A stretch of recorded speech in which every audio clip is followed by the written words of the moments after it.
Assalamualaikum warahmatullahi wabarakatuh. Sebelumnya kami dari kelompok 6 izin akan mempresentasikan review paper, yaitu review yang berjudul Klasifikasi Kualitas Beras Menggunakan Convolutional Neural Network Berbasis Citra Digital. Namun sebelumnya izinkan kami untuk memperkenalkan diri terlebih dahulu. Kami dari kelompok 6 yang terdiri dari Aji Zahra Mahdia, NIM 11231004, Bagas Yoga Pratama, NIM 11231014, Muhammad Abdurrahim, NIM 11231048, Muhammad Fahrudi Al-Ghifari, NIM 11231054, dan Oktiara Az-Zahra Rahmadina, NIM 11231076. Pertama masuk ke pendahuluan atau overview dari paper yang kami review. Jadi beras itu kan merupakan komoditas yang paling krusial di Indonesia, yang mana kualitas dari beras itu sendiri akan menentukan nilai jual di pasar dan juga kepuasan konsumen. Dan selama ini proses penentuan mutu beras itu masih mengandalkan cara manual dengan melihat warna, bentuk, dan juga keutuhan butiran berasnya. Nah, tapi cara ini masih punya kelemahan yang karena dia bersifat subjektif, terus juga memakan waktu lama, dan hasilnya itu sering tidak konsisten. Dan di paper ini, penulis mengusulkan solusi berupa sistem otomatis menggunakan teknologi pengolahan citra digital dan kecerdasan buatan dengan memanfaatkan deep learning. Jadi penelitian ini tuh berupaya menciptakan standar penilaian yang lebih objektif dan juga efisien untuk diterapkan secara luas, entah di skala industri maupun di perangkat bergerak. Oke, lanjut. Perkenalkan, nama saya Oktiara Azara, NIM 11231076. Jadi saya akan menjelaskan kontribusi apa saja dari hasil paper yang sudah kami review. Jadi untuk kontribusi yang pertama itu penelitian ini berkontribusi dalam mengembangkan sebuah sistem klasifikasi kualitas beras berbasis pengolahan citra digital yang dapat bekerja secara otomatis, objektif, dan efisien, yang dimana sistem ini tuh tidak lagi membutuhkan manusia untuk memilah beras satu persatu.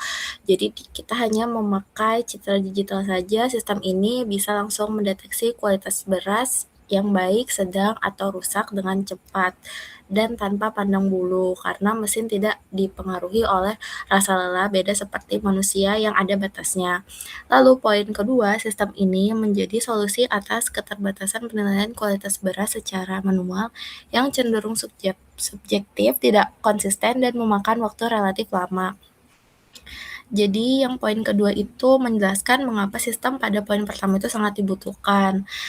Jadi selama ini pabrik atau pedagang itu mengecek kualitas beras menggunakan tenaga manusia, yang dimana ini tuh punya banyak kelemahan. Yang pertama, pekerja A itu bisa saja menganggap beras ini baik, sedangkan pekerja B tidak. Lalu juga dia akan memakan waktu lama untuk memeriksa ribuan butir beras, sehingga sistem AI ini yang dibuat pada penelitian ini untuk memecahkan masalah tersebut dengan memberikan standar pasti.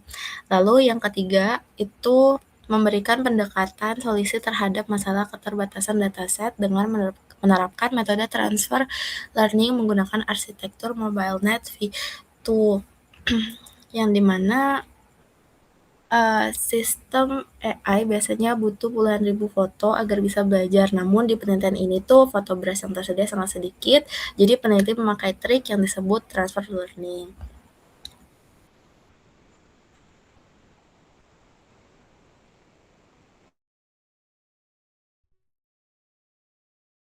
Baik, selanjutnya adalah metode. Sebelumnya perkenalkan saya Muhammad Fahrudil Ghifari dengan NIM 11231054. Jadi pada penelitian ini menggunakan pendekatan deep learning dengan algoritma Convolutional Neural Network atau CNN berbasis transfer learning arsitektur mobile net V2. Adapun tahap-tahap yang dilakukan, yang pertama adalah pengumpulan data. Jadi dataset yang digunakan adalah citra digital butiran beras yang didapatkan melalui pengambilan gambar secara langsung menggunakan kamera. Proses pengambilan data dilakukan dengan mengatur latar belakang dan pencahayaan agar mirip satu sama lain untuk menjaga konsistensi kualitas visual citra. Citra yang sudah terkumpul kemudian dikelompokkan ke dalam 3 kelas, yaitu beras baik, beras sedang, dan beras rusak. Selanjutnya ada pre-processing. Jadi sebelum data citra itu dimasukkan ke dalam model, dilakukan tahap pre-processing terlebih dahulu untuk menyiapkan data agar sesuai dengan standar input system. Dimulai dengan resizing yang berguna untuk menyeragamkan ukuran seluruh citra menjadi 224 kali 224 pixel. Selanjutnya normalisasi untuk menyesuaikan rentang nilai pixel agar proses training lebih stabil. Kemudian augmentasi data seperti rotasi dan memutar gambar ke berbagai sudut, dan flipping yang membalikan gambar secara horizontal dan vertikal, yang bertujuan untuk meningkatkan variasi data secara buatan agar model bisa mengenali beras dari berbagai sudut pengambilan gambar. Selanjutnya ada pembagian data. Jadi dataset ini dibagi menjadi dua, yaitu 80% data training dan 20% data testing. Data training ini berfungsi sebagai bahan training bagi model untuk mempelajari pola visual, tekstur, dan juga bentuk dari beras. Kemudian data testing ini digunakan untuk menguji seberapa baik kemampuan model untuk mengklasifikasikan citra baru yang belum pernah dilihat sebelumnya, untuk melihat apakah model mampu memberikan hasil yang benar di kondisi yang nyata. Selanjutnya ada arsitektur model. Jadi penelitian ini menggunakan Mobile Net V2 sebagai pengekstraksi fitur karena ringan dan efisien untuk dataset terbatas. Arsitektur ini bekerja dengan memproses gambar untuk menemukan fitur unik secara otomatis, kemudian hasilnya diteruskan ke Global Average Pooling untuk penyederhanaan data, yang mana cara kerjanya dengan mengambil nilai rata-rata dari seluruh fitur yang terdeteksi agar komputasi lebih ringan. Data tersebut kemudian diolah oleh fully connected layer dengan 128 neuron yang bekerja dengan cara menghubungkan seluruh informasi dari lapisan sebelumnya untuk menarik kesimpulan akhir. Di dalam prosesnya terdapat fungsi aktivasi ReLU yang bertugas memutuskan informasi mana yang cukup penting untuk diteruskan dengan mengubah nilai negatif menjadi 0 untuk menjaga stabilitas. Lalu untuk menjaga stabilitas, digunakan juga teknik dropout sebesar 0,5, yang cara kerjanya adalah dengan mematikan 50% koneksi neuron secara acak selama proses training agar model tidak mengalami overfitting. Terakhir ada klasifikasi dan validasi. Klasifikasi dilakukan menggunakan fungsi aktivasi softmax yang bertujuan untuk mengubah angka hasil perhitungan model menjadi nilai probabilitas untuk menentukan keputusan akhir. Fungsi ini bekerja dengan cara membagi nilai satu kelas dengan total nilai dari seluruh kelas yang ada. Kemudian hasil klasifikasi divalidasi menggunakan confusion matrix untuk menganalisis distribusi prediksi yang benar dan salah pada setiap kategori kualitas beras untuk menguji akurasi model pada data uji.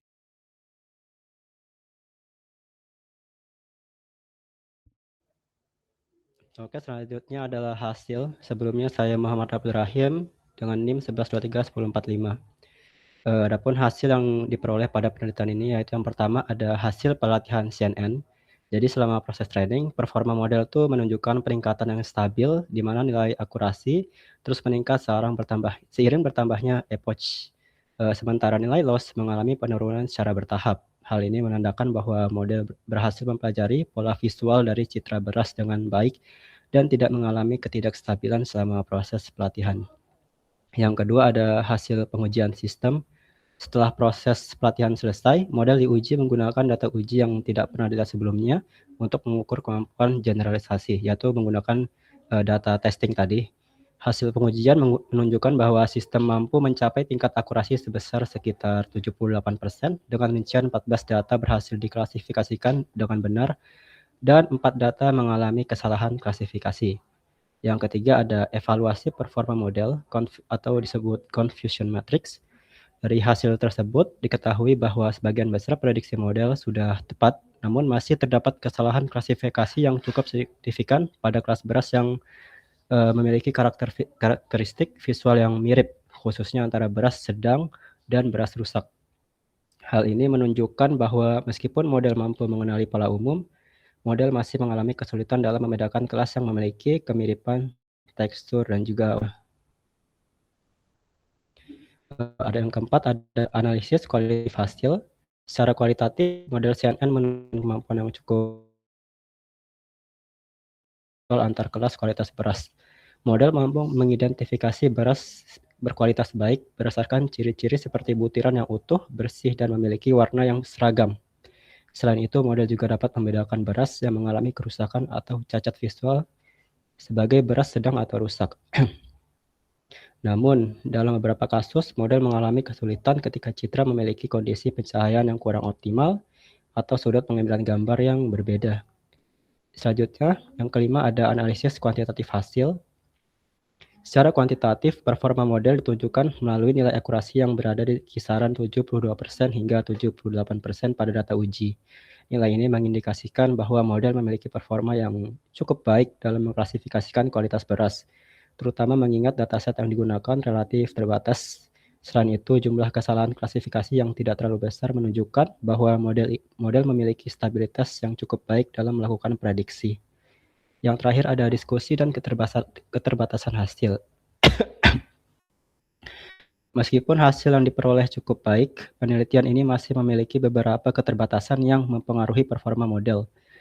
Salah satu keterbatasan utamanya itu adalah jumlah dataset yang terbatas, sehingga model itu belum mampu menangkap variasi citra beras secara menyeluruh. Selain itu, model juga belum diuji pada kondisi lingkungan yang beragam, seperti pencahayaan ekstrim atau latar belakang yang berbeda-beda, sehingga performanya dalam kondisi nyata masih belum dapat dipastikan sepenuhnya.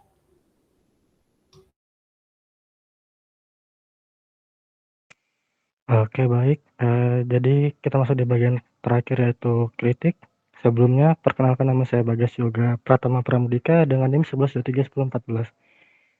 Jadi dari paper tersebut, terdapat 3 poin utama yang masih perlu dikembangkan dalam penelitian kali ini, yaitu yang pertama jumlah dan variasi data yang digunakan itu masih terbatas. Hal ini mempengaruhi kemampuan generasi model terhadap citra yang lebih kompleks. Jadi seharusnya pada dataset yang digunakan itu lebih ditingkatkan lagi dari citra gambar beras yang lebih beragam. Dan yang kedua, sistem belum diuji secara menyeluruh pada kondisi pencahayaan ekstrim atau latar belakang yang beragam, yang terbukti mempengaruhi hasil klasifikasi. Dan yang terakhir, evaluasi saat ini hanya terpaku pada akurasi. Peneliti menyarankan gangguan metrik tambahan seperti precision, recall, dan F1 score untuk analisis lebih mendalam di masa depan.